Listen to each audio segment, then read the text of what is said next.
Dieses Video behandelt die Frage, wenn dir jemand eine knallen will. Doch vielleicht besser von Beginn an.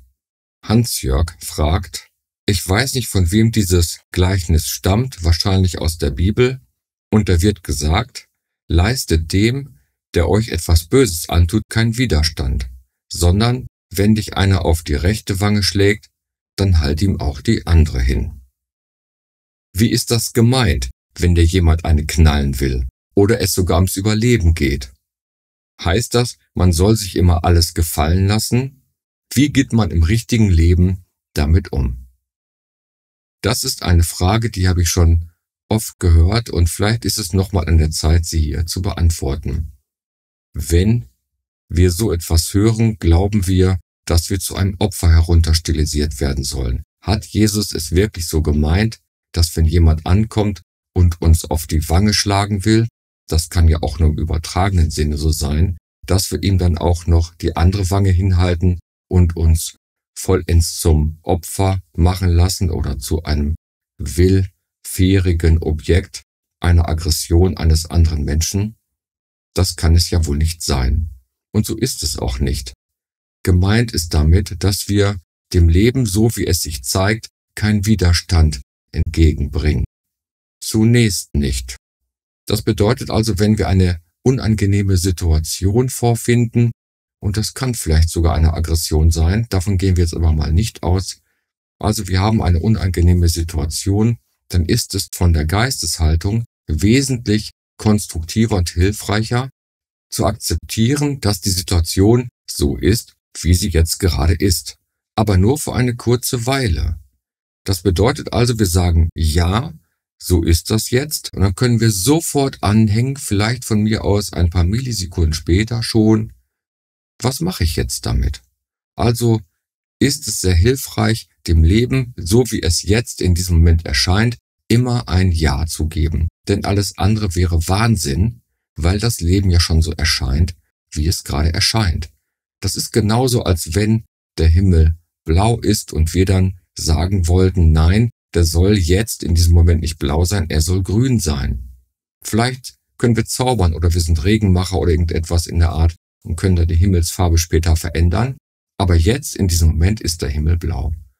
Im übertragenen Sinne heißt das, die Lebenssituation stellt sich uns jetzt genauso, wie sie das tut. Also öffne dich dem und sage, ja, das ist jetzt so, und dann sieh zu, was du damit machst. Wenn wir dem Leben ein Ja geben, beruhigt sich auch der Körper, es beruhigt sich die Psyche, das Innenleben wird für eine kurze Zeit still, weil wir nicht im Widerstand mit dem sind, was ist. Wenn wir aber sofort reaktiv sagen, nein, das soll nicht so sein, wirst du selber spüren, dass eine Aufregung hochkommt, ein Widerstand. Es zieht sich etwas sofort in dir zusammen und dann entsteht vielleicht so etwas wie eine Angstreaktion, eine Fluchtreaktion oder eine Erstarrungsreaktion. Wir sind im Grunde in diesem Moment nicht mehr handlungsfähig, weil wir Nein gesagt haben zu dem, was ist. Es ist verrückt zu sagen, nein, er hat mir nicht auf die Wange geschlagen, wenn wir das Beispiel jetzt doch mal nehmen, oder er soll es nicht tun. Es ist ja schon geschehen, wenn es geschehen ist. Also ist es hilfreicher zu denken vielleicht, okay, der hat mir jetzt auf die Wange geschlagen, was mache ich jetzt damit? Und das kann, wie gesagt, in äußerst kurzer Zeit alles ablaufen, die Reaktion. So kommst du zu einer konstruktiveren Handlungsweise, zu einer weiseren Art zu handeln. Also ist die Lebenshaltung, wenn möglich, bitte immer, ja, das ist jetzt so, was mache ich jetzt damit? Und dann kann sofort nach diesem mini kleinen, aber so wichtigen Ja kommen, nein, das möchte ich nicht. Nein, lass das sein. Nein, hör auf mit diesem Quatsch. Und wenn es sein muss, kann das auch eine aktive Gegenwehr bedeuten. Ich hoffe nicht, dass es in deinem Leben zu Tätlichkeiten kommt oder zu wirklich körperlich aggressiven Auseinandersetzungen, und auch genauso wenig wünsche ich dir und hoffe ich, dass es in deinem Leben zu emotionalen Aggressionen und Gewalttätigkeiten kommt, denen du vielleicht ausgesetzt bist. Das wünsche ich niemandem. Wir sind der Anfangspunkt, du bist das Licht der Welt, du bist der Quell von allem, du bist der Projektor, und deswegen ist es äußerst weise, bei sich selbst anzufangen, immer. Man kann vielleicht in die Versuchung geraten, andere für schuldig zu halten, sagen, das ist der Täter, ich bin das Opfer. So ist es im Grunde aber nie, weil das Leben eine gewisse Gleichgewichtigkeit herstellen will, auch wenn es vollkommen anders erscheint. Und es gibt in diesem Dasein, in der Menschebene, auf der Menschebene, in diesen Polaritäten natürlich Fälle, wo es einen überwiegenden Aggressor gibt und jemand, der das aushalten will, soll oder muss. Das ist mir vollkommen klar. Nicht, dass das hier falsch verstanden wird. Mir geht es um eine übergeordnete Sichtweise, wie das Leben funktioniert. Wir sind jeden Tag irgendwelchen Unbewusstheiten ausgesetzt. Wir brauchen nur den Fernseher kurz anzuschalten. Das muss noch nicht mal in unserer nächsten Familie oder im Umfeld sein. Das kann natürlich auch sein, denn alles, was wir im Fernseher sehen, zumindest ansatzweise, kann es natürlich auch direkt vor unserer Haustür geben oder in unserer Wohnung. Das ist vollkommen klar. Also, wenn jemand dich auf die rechte Wange schlägt, sinngemäß, dann, okay, das ist jetzt so, und dann kannst du gleich sagen, nein, lass das bitte sein. Und das ist auch damit gemeint mit der linken Wange. Es heißt also nicht, dass du weiter unbewusst akzeptierst oder dass du Unbewusstheit weiterhin akzeptierst, sondern die linke Wange hinhalten heißt im übertragenen Sinne auch, dass du dein ganzes Leben lang immer wieder Ja sagst zu den neu auftauchenden Herausforderungen um deinetwillen. Es geht nur hier um dich. Es geht um deinen Seelenfrieden, es geht um deine innere Balance, dein Gleichgewicht.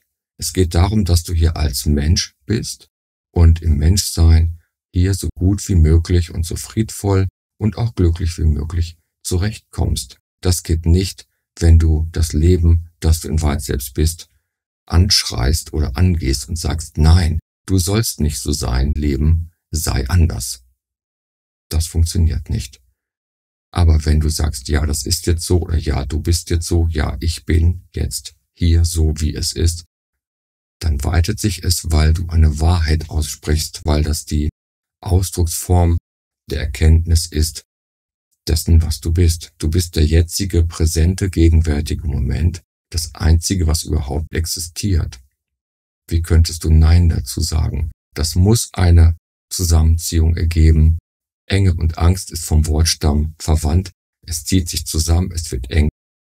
Du bekommst Angst. Und aus einer Angst heraus können wir meist nicht besonders gut reagieren. Natürlich können wir einen Reflex benutzen, einen archetypischen, einen archaischen, und können dann wegrennen, wenn der Angreifer kommt. Dann sind die Beine oft schneller als der Verstand, was in dem Moment natürlich auch wunderbar ist. Generell ist es aber weiser zu sagen, ja, das ist jetzt so, was mache ich jetzt damit?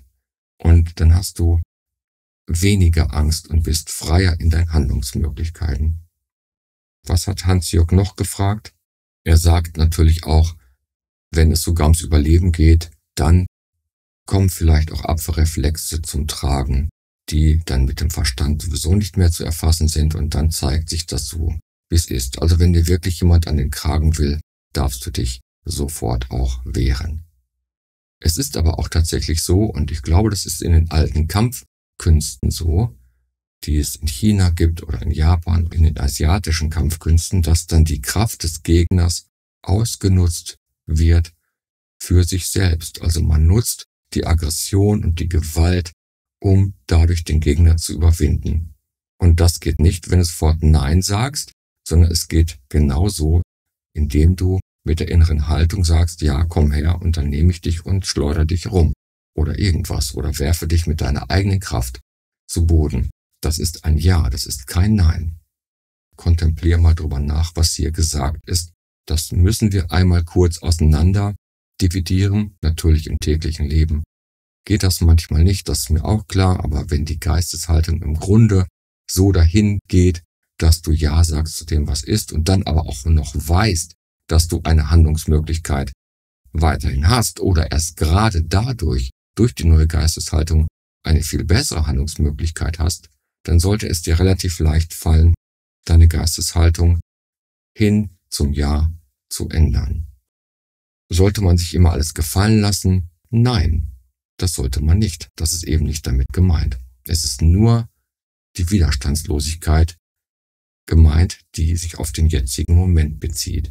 Widerstehe nicht dem Übel heißt auch, widerstehe nicht dem jetzigen Moment, egal wie er erscheint. Und der jetzige Moment ist überhaupt nicht übel, er ist ein liebender Moment. Das sagte ich am anderen Video schon bereits, auch wenn es ganz anders aussieht. Im richtigen Leben, wie gehst du damit um, lieber Hans-Jörg und liebe Zuschauenden?